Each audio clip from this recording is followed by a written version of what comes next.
ఓం శాంతి. ఈరోజు బాబా మురళిలో కేవలం నా పట్ల భావనతో ఉన్నటువంటి వారికి కూడా వారసత్వం లభిస్తుంది అన్నారు. అయితే భావన ఉంటేనే సరిపోతుందా అంటే, మరి ఉన్నతమైన పదవిని పొందడానికి జ్ఞానవంతులుగా గుణవంతులుగా కూడా అవ్వడం అవసరము అన్నారు. బాబా ఈరోజు మనకి టైటిల్ ఇచ్చారు, మీరు రాజయోగి రాజ ఋషిగా ఉన్నారు అని. చాలా నష ఎక్కించారు. నేను జ్ఞాన డాన్స్ బాగా చెయ్యాలి అంటే మీరు కూడా అంతే అభిరుచితో కూర్చోవాలి. ఎంతెంత సేవ చేసే పిల్లలు, బాగా జ్ఞానాన్ని అభిరుచిగా వినే పిల్లలు సన్ముఖంగా ఉంటారో, బాబా కూడా అంత బాగా జ్ఞానం యొక్క లోతైన పాయింట్స్ వినిపిస్తాను అన్నారు. ఇది 6th ఏప్రిల్ మురళి. मीठे बच्चे, श्रीमत पर अच्छी सर्विस करने वालों को ही राजाई की प्राइज मिलती है. మధురమైన పిల్లలు, శ్రీమతం అనుసారంగా మంచి సేవ చేసే పిల్లలకే రాజ్యం యొక్క ప్రైజ్ లభిస్తుంది. మీరు పిల్లలు ఇప్పుడు బాబాకు సహయోగిగా అయ్యారు, అందుకే మీకు చాలా గొప్ప ప్రైజ్ లభిస్తుంది. ఈ శ్రీమతం అనుసారంగా బాబా చెప్పినట్లుగా బాబా ఇచ్చిన డైరెక్షన్స్ని బట్టి మనం సేవ చేస్తే రాజ్యం యొక్క ప్రైజ్ లభిస్తుంది. ప్రశ్న: బాబా యొక్క జ్ఞాన డాన్స్ ఏ పిల్లల సన్ముఖంలో చాలా బాగా జరుగుతుంది? జవాబు: ఎవరైతే జ్ఞానం యొక్క అభిరుచితో ఉంటారో, ఎవరికైతే యోగం యొక్క నష ఉంటుందో, వారి సన్ముఖంగా బాబా జ్ఞానం యొక్క డ్యాన్స్ చాలా బాగా చేస్తారు. నంబర్ వారి స్టూడెంట్స్ అయితే ఉన్నారు, కానీ ఇది వండర్ఫుల్ స్కూల్. కొందరిలో కొంచెం కూడా జ్ఞానం లేనే లేదు, కానీ భావన ఉంది. ఆ భావన ఆధారంతో కూడా వారసత్వానికి అధికారిగా అవుతారు. బోలి బోలి మాతలు ఎంతోమంది యజ్ఞంలో సమర్పణమై మధుబన్లోనే ఉండేవారు. రోజు బాబా అలాంటి వాళ్ళని ఎదురుగా చూస్తూనే మురళీలు వినిపించేవారు. బాబా అనేవారు, వీళ్ళకి జ్ఞానం ఏమీ అర్థం కావట్లేదు, కానీ భావన ఉంది. నా బాబా, నా భగవంతుడు, నా తండ్రి, నా ఇల్లు పరంధామం. కొన్ని విషయాలు వాళ్ళకు అర్థమైనవి. ఇంకా బాబా అంటే చాలా నిశ్చయము, ప్రేమ, భావన, గౌరవం ఉంది. అలాంటి వారు కూడా వారసత్వానికి అధికారిగా అవుతారంటున్నారు. ఓం శాంతి. ఆత్మిక తండ్రి ఆత్మిక పిల్లలకు అర్థం చేయిస్తున్నారు. ఇది ఆత్మిక జ్ఞానం, స్పిరిచువల్ నాలెడ్జ్. స్పిరిచువల్ నాలెడ్జ్ కేవలం తండ్రిలోనే ఉంది. ఇంకే మనుష్య మాతృల్లోనూ స్పిరిచువల్ నాలెడ్జ్ లేదు. ఆత్మిక జ్ఞానాన్ని ఇచ్చేవారు ఒక్కరే. వారిని జ్ఞాన సాగరుడు అంటారు. ప్రతి ఒక్క మనిషిలో తన స్పెషాలిటీ, విశేషత ఉంటుంది కదా. ఒక బ్యారిస్టర్గా ఉంటారు, డాక్టర్గా ఉంటారు. ఎవరి డ్యూటీస్ వారివి, ఎవరి పాత్ర వారిది. ప్రతి ఆత్మకు తమ తమ పాత్ర లభించి ఉంది. ఆ పాత్రలు కూడా అవినాశిగా ఉన్నాయి. ఆత్మ ఎంత చిన్నగా ఉంటుంది, వండర్ అనిపిస్తుంది కదా. బ్రుకుటి మధ్యలో మెరుస్తుంది ఆత్మ, ఒక అద్భుత సితారగా. మరి నిరాకారి ఆత్మకు ఈ శరీరం అనే సింహాసనం లభించింది. చాలా చిన్నదే ఆత్మ, కానీ సింహాసనం ఎంత పెద్దగా ఉందో చూడండి. మరి ఆత్మ ఒక యాక్టర్ లాగా తన పాత్రను పోషిస్తుంది. ఒక యాక్టర్ యొక్క ఫీచర్స్ ఇంకొకరితో కలవవు. ఒక జన్మ పాత్ర ఇంకొక జన్మలో కలవవు. ఎవరికి తెలీదు గతంలో నేను ఎవరిని, నేను ఎలా ఉంటాను, ఎలా ఉండేది, అసలు ఎవ్వరికీ తెలియదు. గతంలో నేను స్త్రీనా పురుష కూడా తెలియదు. మరి ఫ్యూచర్లో ఎలా అవుతారో అది కూడా తెలుసుకోలేరు. కానీ బాబా అంటారు, పురుషార్థంతో మీకు మీ పదవిని మీరు ఫిక్స్ చేసుకోవచ్చు. ఇప్పుడు బాబా సంగం యుగంలో మనకి అర్థం చేయిస్తున్నారు. ఉదయమే మేల్కొని మీరు స్మృతి యాత్రలో కూర్చుంటారు. ఆరిపోయినటువంటి ఆత్మ, ఆ దీపం ప్రజ్వలితమవుతూ ఉంటుంది. ఇప్పుడు ఆత్మ పైన తుప్పు చేరింది. బాబా కంసాలి పని కూడా చేస్తున్నారు. పతిత ఆత్మలను పావనంగా చేస్తున్నారు. ఆత్మలో తుప్పు చేరింది. బాబా ఇప్పుడు ప్యూర్గా చేస్తున్నారు. తుప్పు పట్టుకుంటుంది కదా, బంగారంలో కూడా కల్తీ కలుస్తుంది. మరి బంగారము, వెండి, రాగి, ఇనుము ఇలా అన్నీ ఉంటాయి కదా.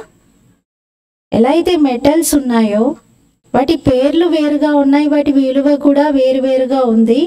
అలాగే golden age, silver age, copper age, iron age అంటారు. సతో ప్రధానం, సతో సమానం, రజో ప్రధానం, తమో ప్రధానం.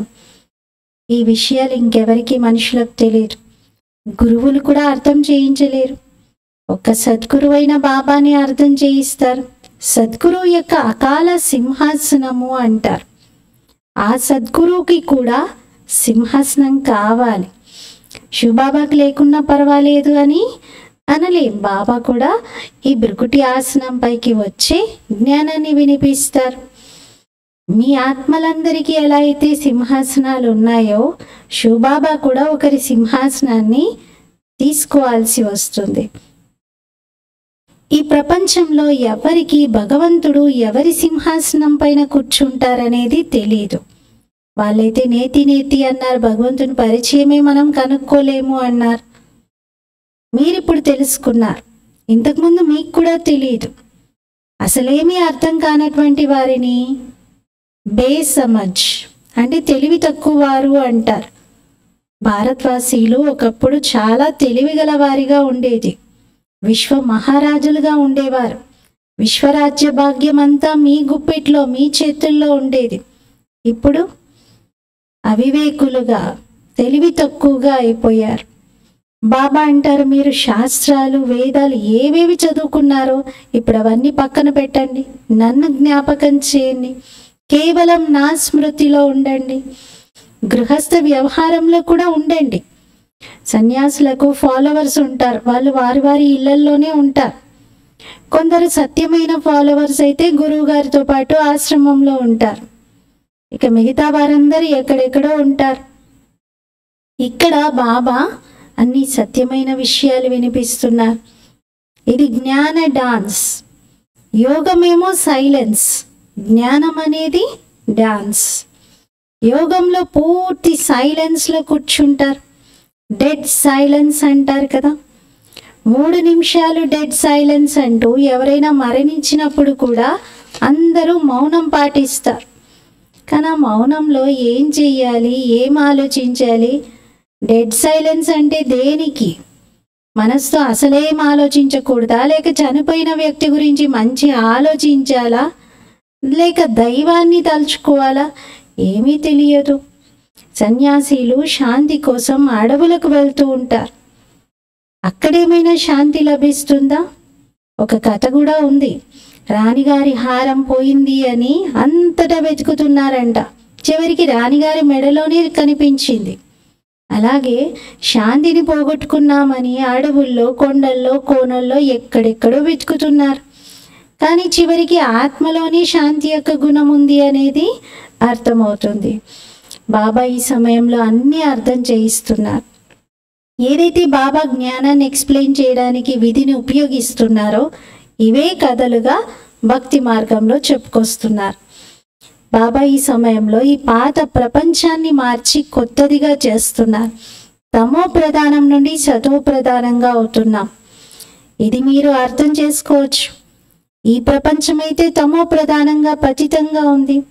ఎందుకంటే అందరూ వికారాలతో జన్మ తీసుకుంటున్నారు. దేవతలైతే వికారాలతో జన్మ తీసుకోరు. వారిని సంపూర్ణ నిర్వికారి అంటాం. అది ప్రపంచమే, అది సంపూర్ణ నిర్వికారి ప్రపంచం. వాయిస్లెస్ వరల్డ్ అంటారు. ఈ పదాల అర్థం ఎవరికీ తెలియదు. మీరే పూజ్యులు, మీరే పూజారిగా అవుతారు. బాబా కోసం అలా అనకూడదు. బాబా అయితే సదా పూజ్యుడు. ఎవరు పూజ్యుడు? బాబా పూజారిగా అవ్వరు. మనుషులు భగవంతుణ్ణి కనకనంలో ఉన్నావు అన్నారు. బాబా అంటారు, ఎంత ధర్మగ్లాని చేశారు మీరు, నన్ను ఎంత నిందించారు, నన్ను కనకనంలో ఉన్నావు అని అంటారా? ఇక్కడ ఈ ప్రపంచంలో అందరూ పాపాత్ములుగా ఉంటే వాళ్ళందరిలో నేనున్నానా? అంతా తమో ప్రధానంగా మారిపోయిన, పతితంగా మారిపోయిన ఈ ప్రపంచంలో నేనున్నాను అని, అంతటా ఉన్నాడు అని అనడం ఇది భగవంతుని నిందించటమే కదా. వాళ్ళైతే ఒక శ్లోకం తీసుకొని చదువుతారు, అర్థమేమీ తెలియదు. శరీరమే పతితంగా అవుతుంది, ఆత్మ పతితంగా కాదు, ఆత్మ నిర్లేపి అని చెప్పుకుంటూ ఉంటారు.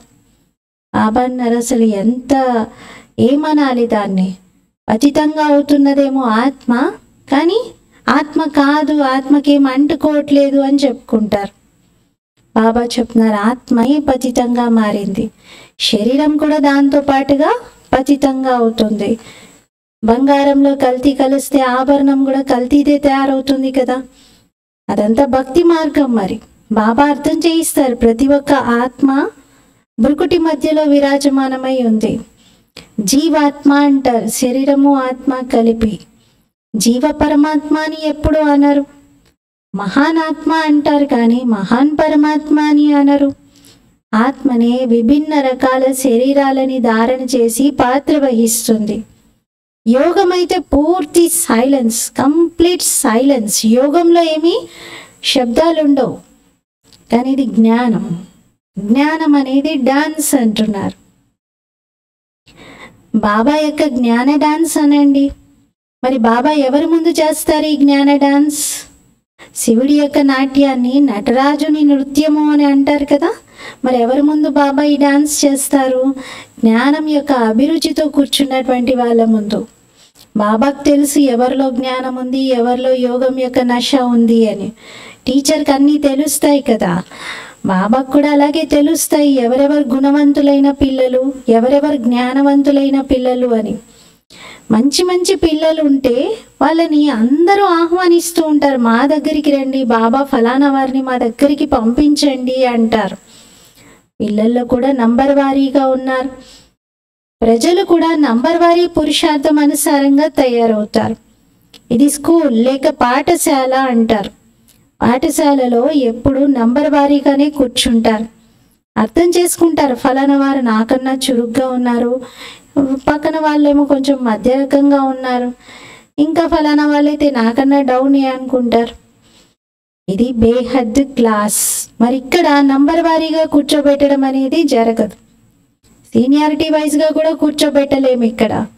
బాబాకు తెలుసు నా ఎదురుగా కూర్చున్నటువంటి ఈ పిల్లలు బోలీగా ఉన్నటువంటి వారు, వాళ్ళకి అసలు ఏమీ జ్ఞానమే అర్థం కావట్లేదు అని బాబాకు తెలుసు.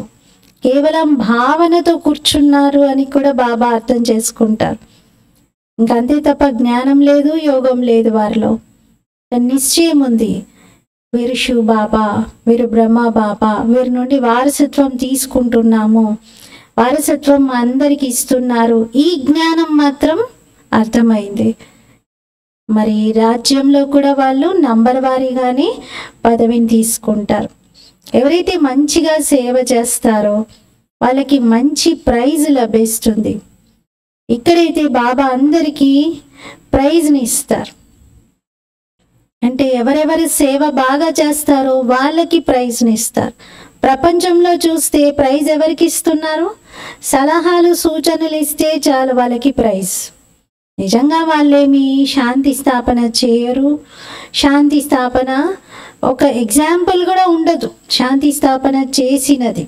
కానీ సలహా, స్టాటిస్టిక్స్ మొత్తం ఇలా చెయ్యాలి, ఈ రకంగా చేస్తే ఇలా జరుగుతుంది అని కేవలం ఒక మ్యాటర్ని వాళ్ళు రాసి ఇవ్వడంతో, అంటే కేవలం స్కెచ్ చేసి చెప్పడంతోనే అటువంటి వారికి కూడా సలహా సూచనలకు ప్రైజ్ ఇస్తారు. మీకు తెలుసు విశ్వంలో శాంతి ఎప్పుడు ఉండేది అని. బాబా అంటారు వాళ్ళని అడగండి, విశ్వంలో ఒకప్పుడు ఎప్పుడు శాంతి ఉండేది? ఎక్కడైనా విన్నారా, చూసారా? ఎలాంటి శాంతి కావాలని కోరుకుంటున్నారు? ఆ శాంతి ఎప్పుడు ఉండేది? ఇలా మీరు ప్రశ్నించవచ్చు. ఎందుకంటే మీకు తెలుసు, ప్రశ్న అడిగే వారికి జవాబు తెలిసి ఉంటుంది కదా. జవాబు తెలియకుండా మీరు అడగలేరు కదా. మీరు అడగవచ్చు. వార్తాపత్రికల ద్వారా కూడా మీరు ఈ ప్రశ్న అడగండి. ఎలాంటి శాంతి కావాలని మనుషులు కోరుతున్నారు అని. ఒకటేమో శాంతి ధామం ఉంది, మరి అక్కడ ఆత్మలు నివసిస్తాయి, అది ఆత్మలందరికీ ఇల్లు. పాప అంటారు శాంతిధామాన్ని జ్ఞాపకం చేయండి. ఇంకొకటేమో సుఖధామం, అంటే రెండు చోట్ల దొరుకుతుంది శాంతి. ఏ శాంతి కావాలి మరి? పరంధామం శాంతి సరిపోతుందా, లేకపోతే సత్యుగం శాంతి కావాలా? సత్యుగం శాంతి కావాలి అన్న వారికి పరంధామం శాంతి కూడా దొరుకుతుంది, రెండు దొరుకుతాయి. కానీ కేవలం ముక్తి కావాలి, పరంధామం శాంతి చాలు అనుకుంటే వాళ్ళు సత్యుగ సుఖాలను శాంతిని అనుభవం చేయలేరు. అంటే జీవితంలో ఉండి శాంతి అనుభవం చేసుకోవడం అనేది వారు చేయలేరు. అందుకే బాబా అన్నారు, అడగండి. సృష్టి చక్రం యొక్క జ్ఞానం పూర్తిగా లేని కారణంగా ఏవేవో గొప్పలు చెప్పుకుంటూ ఉంటారు. మీరు పిల్లలు ఇప్పుడు ద్వికిరీటధారిగా అవుతున్నారు. మీరే దేవతగా ఉండేవారు, ఇప్పుడు మనుష్యులుగా అయిపోయారు. దేవతలకు దేవతగా అవుతున్నారు. మనుషులకు ఏమీ తెలియదు. ఎందుకంటే దైవీ గుణాల సంపన్నంగా ఉన్నటువంటి దేవతలని వారు పూజిస్తూ ఉన్నారు. ఎవరిలో అవగుణాలు ఉన్నాయో వాళ్ళు ఏమంటారు, మేము నిర్గుణులం, మాలో ఏం గుణాలు లేవు, మేము నీచులము, కపటి, కామి అని తనని తాను అలా కించపరుచుకుంటూ దేవతల్ని మహిమ చేస్తారు. శాస్త్రాల్లో ఏవైతే విషయాలు వింటారో వాటినే పాడుతూ ఉంటారు. అచతం కేశవం అంటూ పాటలు పాడతారు. చిలుక భాషలాగా నేర్చుకుని పాడేస్తారు. బాబా అంటారు, నన్ను పిలిచారు కదా, భజనలతో పిలిచారు, పాటలతో పిలిచారు, పద్యాలతో పిలిచారు, శ్లోకాలతో పిలిచారు, పావనంగా చెయ్యి, పావనంగా చెయ్యి అని. మరి బ్రహ్మలోకం అనేది వాస్తవంగా అదొక ప్రపంచం కాదు, అది కేవలం మీ ఆత్మలందరికీ ఇల్లు అంటున్నారు. వాస్తవంగా పాత్ర వహించడానికి ప్రపంచం అనేది ఉంటుంది, అది ఇదే, ఈ భూలోకమే. పరంధామం అనేది శాంతిధామం. బాబా అర్థం చేయిస్తారు, నేను వచ్చి పిల్లలకు నా పరిచయాన్ని ఇస్తాను. నేను వచ్చేదే ఎవరికైతే తన జన్మల గురించి అస్సలు జ్ఞానం ఉండదో అటువంటి వ్యక్తి శరీరంలో వారిలో బాబా ప్రవేశిస్తారు. మరి జ్ఞానం వారి ముఖార విందం ద్వారా వినిపిస్తూ ఉంటే వారి ఆత్మ కూడా వింటుంది కదా. బ్రహ్మ ఆత్మనే ఫస్ట్ వింటుంది శివబాబా వాక్యాలను. ఎందుకంటే నేను ఇతనిలో ప్రవేశించి ఉన్నాను. ఇది పాత పతిత ప్రపంచం, రావణ ప్రపంచం. ఎవరైతే నంబర్ 1 పావనంగా ఉండేదో వారే నంబర్ లాస్ట్ పతితంగా అయ్యారు. ఇతనికి ఉన్కో అప్నా రథ్ బనాతా హూ, ఇతన్ని నేను నా రథంగా తయారు చేసుకుంటాను అంటున్నారు. శివబాబా బ్రహ్మను తన రథంగా చేసుకుంటారు. ఫస్ట్ సో లాస్ట్ మే ఆయా హే, ఫస్ట్ నెంబర్ ఆత్మ ఇతను, అతనే లాస్ట్లోకి వచ్చేసాడు. మళ్ళీ ఇప్పుడు లాస్ట్ నుండి ఫస్ట్ వెళ్తాడు. శివబాబా దేవీ దేవతా ధర్మాన్ని బ్రహ్మ ద్వారా స్థాపన చేస్తున్నారు. బాబా అంటారు, నేను దేవీ దేవతా ధర్మంలోకి రాను, కానీ ఆ ధర్మాన్ని నేను స్థాపించి వెళ్తాను అంటున్నారు. ఎవరి శరీరంలో అయితే బాబా కూర్చున్నారో వారే వెళ్ళి ఆ దేవతా ధర్మంలో శ్రీమన్నారాయణుడిగా అవుతారు. విష్ణు అంటే ఇంకెవరో కాదు, లక్ష్మీనారాయణులు. లక్ష్మీనారాయణులు ఇద్దరి కంబైన్ రూపముని విష్ణువు అంటాం. మరి లక్ష్మీనారాయణులు అంటే కూడా ఎవరో కాదు, రాధాకృష్ణుల జోడి. ఈ రాధాకృష్ణులే వివాహం అయ్యాక లక్ష్మీనారాయణులుగా పిలువబడతారు. మరి ఈ విషయాలు ఎవరికీ తెలియదు. బాబా అంటారు, నేను మీకు వేదాలు, శాస్త్రాలు, చిత్రాలు అన్నిటి రహస్యాలను అర్థం చేయిస్తున్నాను. నేను ఎవరిలో ప్రవేశించానో వారిని ఇలా తయారు చేస్తున్నాను. ప్రవృత్తి మార్గానికి గుర్తు విష్ణుమూర్తి యొక్క రూపం. ఈ బ్రహ్మ సరస్వతి లక్ష్మీనారాయణులుగా అవుతారు. ఈ బ్రహ్మలో నేను ప్రవేశించి బ్రాహ్మణులకు జ్ఞానం ఇస్తాను. ఈ బ్రహ్మ కూడా వింటారు, ఫస్ట్ నంబర్లో ఇతనే వింటారు. ఈ బ్రహ్మయే పెద్ద నది, బ్రహ్మపుత్ర నది. బ్రహ్మపుత్ర నది, భగీరథ నంది కూడా. మరి మేళా కూడా సాగరం, బ్రహ్మపుత్ర నది రెండు కలిసే చోట, రెండిటి సంగమం దగ్గర జరుపుతూ ఉంటారు. చాలా పెద్ద మేళా జరుగుతుంది. సాగరము నది యొక్క సంగమంలో నేను ఇతనిలో ప్రవేశించాను. ये वह बनते हैं, इनको वह बनने में 1 सेकंड लगता है. ఇతనే బ్రహ్మగా, ఈ బ్రహ్మనే నారాయణుడిగా అవుతాడు, విష్ణువుగా అవుతాడు. అయితే బ్రహ్మసు విష్ణువుగా అవ్వడానికి 1 సెకండ్ పడుతుంది అంతే అంటున్నారు. సాక్షాత్కారం అయిపోయింది, వెంటనే నిశ్చయం కలిగింది బ్రహ్మ బాబాకి, ఇంకా నేను విష్ణువుగా అవుతున్నాను అని, విశ్వానికి యజమానిగా తయారవ్వాలి అని. అప్పుడు ఇంకా రియలైజ్ అయ్యారు, నేను విశ్వాధిపతిగా అవుతున్నప్పుడు ఈ వ్యాపారం ఎందుకు, ఈ గాడిద మోత నాకెందుకు అంటూ వెంటనే పార్ట్నర్కి చెప్పి ఆ వ్యాపారాన్ని అక్కడికి వైండ్ చేసేసారు. ఇంకా తన వాటా ఎంత వస్తే అంత ఇచ్చేసేయండి అని తన లెక్కలు కూడా పూర్తిగా చూసుకోకుండా వదిలించుకున్నారు. మీకు కూడా ఇంతకుముందు ఇది తెలియదు కదా, మరి ఎప్పుడైతే తెలిసిందో వెంటనే మీరు వచ్చేసారు. ఈ ప్రపంచమంతా ఇంకా వినాశనం అయిపోతుంది అని పరిగెత్తుకుంటూ బాబా దగ్గరికి వచ్చి సమర్పణమయ్యారు. బాబా ఏం ఎత్తుకు రాలేదు కదా, పట్టి తయారైంది. బాబా అంటారు, శాస్త్రాల్లో కూడా ఎలా రాస్తారు, కృష్ణుడు ఎత్తుకొచ్చాడు అంటారు, అంతమంది గోపికలను ఎత్తుకొచ్చాడు అంటారు. మరి ఎత్తుకొచ్చి ఏం చేశాడు, పట్టపురాణిగా చేసుకున్నాడు కదా, గొప్ప హోదాని ఇచ్చాడు కదా. మరి ఇక్కడ జ్ఞానంతో మీరు విశ్వ మహారాజా మహారాణిగా అవుతున్నారు. ఇదైతే మంచిది కదా, ఇందులో తిట్లు తినే అవసరం అనేది ఏమీ లేదు అంటున్నారు. फिर कहते हैं कलंक तब लगते हैं तब ही कलंगीदर बनते हैं. మళ్ళీ ఏమంటారంటే బాగా కలంకాలు మన పైన వేసినప్పుడే మనం కలంగీధరుడుగా అవుతాము అంటారు. మరి అందరికంటే ఎక్కువ కలంకాలు వేసింది ఎవరిపైన, శివబాబా పైన. ఎంత గ్లాని చేస్తారు, ఆత్మే పరమాత్మ అంటారు, పరమాత్మే ఆత్మ అంటారు. ఇప్పుడు బాబా అర్థం చేస్తున్నారు, పిల్లలు అలా అయితే లేదు కదా, నేనెలా ఆత్మగా అవుతాను, ఆత్మలందరూ ఎలా పరమాత్మగా అవుతారు, ఎందుకంత తిడుతున్నారు, అంత నిందిస్తున్నారు, ఇది చాలా పెద్ద ధర్మగ్లాని, అలా అనకండి అంటున్నారు బాబా. మనం ఆత్మలం, ఇప్పుడు బ్రాహ్మణులుగా ఉన్నాం. బ్రాహ్మణులది చాలా ఉన్నతమైన కులం. ఇవి చాలా సహజమైన విషయాలు. మనం బ్రాహ్మణులమే దేవతలుగా అయ్యేవారిమి కాబట్టి దైవీ గుణాలని తప్పనిసరిగా ధారణ చేయాలి. సిగరెట్టు, బీడి ఇలాంటివైతే దేవతలకి భోగ్గా పెట్టారు కదా. శ్రీనాథ్ ద్వార్లో చూస్తే అన్ని నేతితో తయారు చేసిన మిఠాయిలనే నైవేద్యంగా పెడతారు. భోగ్ ఎంత పెడతారంటే నైవేద్యం అర్పించాక తీసుకెళ్ళి వాటిని దుకాణాల్లో సేల్ చేస్తారు. యాత్రికులందరూ కొనుక్కెళ్తారు, ఎందుకంటే భావన ఉంటుంది కదా, దేవుడి దగ్గర పెట్టింది ప్రసాదం అని తీసుకెళ్తారు. సత్యుగంలో ఇలాంటి విషయాలు ఉండవు.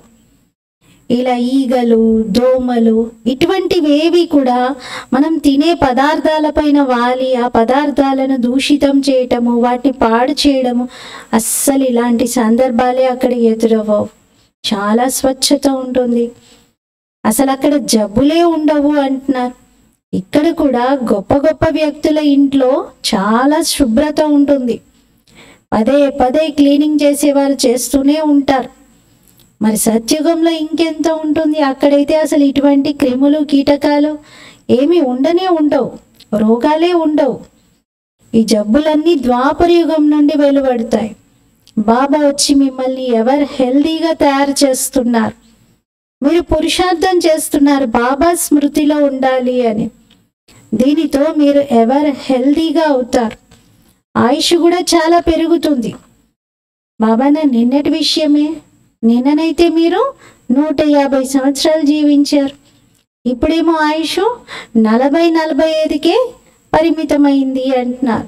ఎందుకంటే నిన్నటి వరకు మీరు యోగిగా ఉండేవారు కాబట్టి దీర్ఘాయుష్, ఇప్పుడేమో భోగిగా అయ్యారు కాబట్టి అల్పాయుష్ అంటున్నారు. మీరు రాజయోగిలు, రాజ ఋషులు, అందుకే మీరు పవిత్రంగా ఉన్నారు. ఇది పురుషోత్తమ సంగమ యుగం. ఒక మాసము లేక ఒక సంవత్సరం కాదు, ఇది సంగమ యుగం, కల్పాంతం యొక్క సంగమ యుగం. ప్రతి కల్పాంతం యొక్క సంగమ యుగంలో బాబా వస్తారు, కానీ వాళ్ళేమో యుగ యుగంలో వస్తాడని రాశారు. బాబా రోజు ఈ విషయాలు చెప్తుంటారు. కానీ ఒక విషయం మాత్రం ప్రతిరోజు మురళిలో కామన్గా గుర్తు చేయిస్తారు. పిల్లలు ఇది మరచిపోవద్దు అంటూ చెప్తారు. ఏంటది?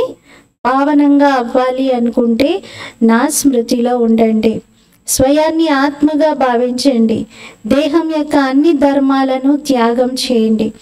ఇప్పుడు మీరు తిరిగి ఇంటికి వెళ్ళాలి. నేను వచ్చాను మీ ఆత్మను శుభ్రం చేయటానికి. ఆత్మ శుభ్రం అవుతే శరీరం కూడా పవిత్రమైనది లభిస్తుంది. ఇక్కడైతే అందరూ వికారాలతో జన్మ తీసుకుంటున్నారు. ఎప్పుడైతే ఆత్మ సంపూర్ణ పవిత్రంగా అవుతుందో అప్పుడు ఇంకా ఈ పాత చెప్పుని ఇలా వదిలేస్తుంది, ఇంకా కొత్తది లభిస్తుంది. గాయనం ఏమనుంది? వందే మాతరం అని. ఈ దరిద్రిని కూడా మీరు పవిత్రంగా తయారు చేస్తున్నారు. మీరు మాతలు స్వర్గ ద్వారాలను తెరుస్తున్నారు. కానీ ఇది ఎవ్వరికీ తెలియదు. నారి నరకానికి ద్వారం అని అన్నారు, కానీ అసలు నారీమణులనే భగవంతుడు స్వర్గ ద్వారాలు తెరవడానికి ఆధారంగా చేశారు అనేది ఎవ్వరికీ తెలియదు. अच्छा, मीठे मीठे सिकिलते बच्चों प्रति माता पिता बाप दादा का याद प्यार और गुड मॉर्निंग। रूहानी बाप की रूहानी बच्चों को नमस्ते। हम रूहानी बच्चों की रूहानी बाप दादा को याद प्यार गुड मॉर्निंग और नमस्ते। मेरा पापा मीठा पापा प्यारा पापा शुक्रिया पापा। धारणा కోసం ముఖ్య సారము. ఫస్ట్ పాయింట్, ఆత్మరూపీ జ్యోతిని ప్రజ్వలితం చేసుకునేందుకు ఉదయమే స్మృతి యాత్రలో కూర్చోవాలి. స్మృతితోనే తుప్పు వదిలిపోతుంది. ఆత్మలో ఏదైతే చెత్త చేరిందో అది బాబా స్మృతితో తొలగించుకొని సత్యమైన బంగారంగా తయారవ్వాలి. సెకండ్ పాయింట్, బాబా నుండి ఉన్నత పదవి యొక్క ప్రైజ్ని తీసుకునేందుకు భావనకు తోడుగా జ్ఞానవంతులుగా గుణవంతులుగా అవ్వాలి. సర్వీస్ చేసి చూపించాలి. ఫస్ట్ పాయింట్లో బాబా అమృత్ వేళ మేలుకొని స్మృతి యాత్రలో ఉండి ఆత్మజ్యోతిని ప్రజ్వలితం చేసుకోవాలి అని చెప్తున్నారు. సెకండ్ పాయింట్లో జ్ఞానవంతులుగా గుణవంతులుగా కూడా అవ్వాలి, సేవ కూడా చెయ్యాలి అంటున్నారు. वरदान, चलन और चेहरे से पवित्रता के श्रृंगार की झलक दिखाने वाले श्रृंगारी मूर्त भव।